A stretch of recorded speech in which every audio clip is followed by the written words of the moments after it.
This segment is sponsored by iChiro Clinics and Peak Performance Integrated Medicine.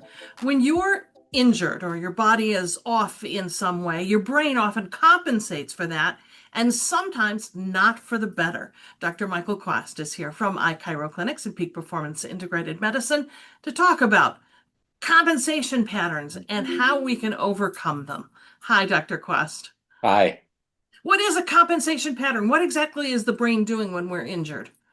Yeah, so, a lot of times we've seen it, like if somebody wears a cast for a long time, like on their leg, they kind of limp around, then they get the cast off and they're still limping around, and you're Hmm. like, why are you still? And they're like, I didn't even know I was. So your brain will develop compensation patterns in different ways you move based on injuries or traumas or things that happen.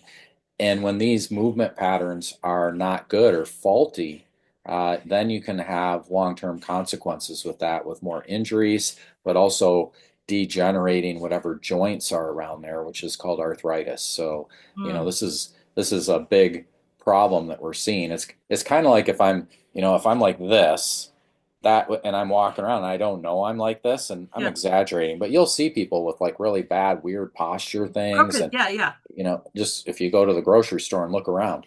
But if I'm like this and I don't know I'm like this and I feel like I'm straight, that's a compensation pattern. Something happened. I'm like this now, and my brain says that's the new you. And it's not a good you because it's going to cause wear and tear. And a lot of people don't realize that, and it'll cause more injuries. The other thing people don't realize when you're like this, I can go to the gym all day. It doesn't fix this. It actually makes this pattern that I have stronger. So people are like, oh, I just am going to go to the gym and stretch and exercise. Right. Not in the right way, though, because that pattern is there. And so with the testing we do, you can actually see where these problems are and then be able to have a baseline and then measure and remeasure to ensure that the person's pattern is getting better. If you don't fix the pattern, same thing just keeps happening. Hmm.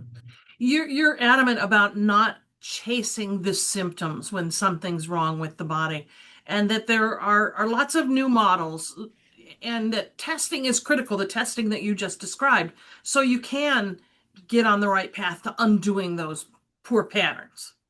Yeah, a lot of people don't realize that there's testing. They just approach a lot of the musculoskeletal world as just like just like a spa type treatment. And really, there's so much more. There's testing that can be done. How far can you bend? How far can you turn? What range of motion do you have? How do your joints move? And you can measure those. And then you can use that to then remeasure to ensure that whatever treatment you're doing is actually improving motion. Because, the bottom line is, well, I'll give you an example. I had a guy the other day, he comes in and he's like, I just need to be fixed. And I'm like, hold on, there is no fix for life, except like when you die, then that's fixed, right? But there's no fixing. Like everybody's going to get stiffer and tighter as you get older. The difference is if you're working and doing these things and measuring and remeasuring, you will have a better outcome on your journey to your casket, so to speak. You will have a better outcome than if you don't do anything. That person just gets stiffer and stiffer and stiffer. And nobody's going to ever win that. Everybody's going to end up in a casket, but it's the quality of getting there. And that's a new model. That's a new way of thinking versus just where do you hurt today? Because that never has long term good outcomes. Because think about it, you don't do that at the dentist. Which tooth hurts? And that's the only one they work on, and they only want you to come when your teeth hurt. We know that's a terrible model. Same thing when you go in for your medical exams. You're getting a mammogram, you're getting a pap smear, you're getting a colonoscopy, a blood pressure. You're getting that no matter how you feel, because it's not about your feelings, it's about your function. And so this idea gives people way better odds of having a successful journey to your casket, so to speak. But who doesn't want that? We all want to be moving better, and just people don't know how to do it. They don't know how to get there. Well, good news, we do. We know how to get there, and it's by using these physical tests and assessments and then using them as the driver of the decision makers about what you need. All right. Keeping people moving till the end. For more information or to book an appointment, please visit peakperformanceintegratedmedicine.org.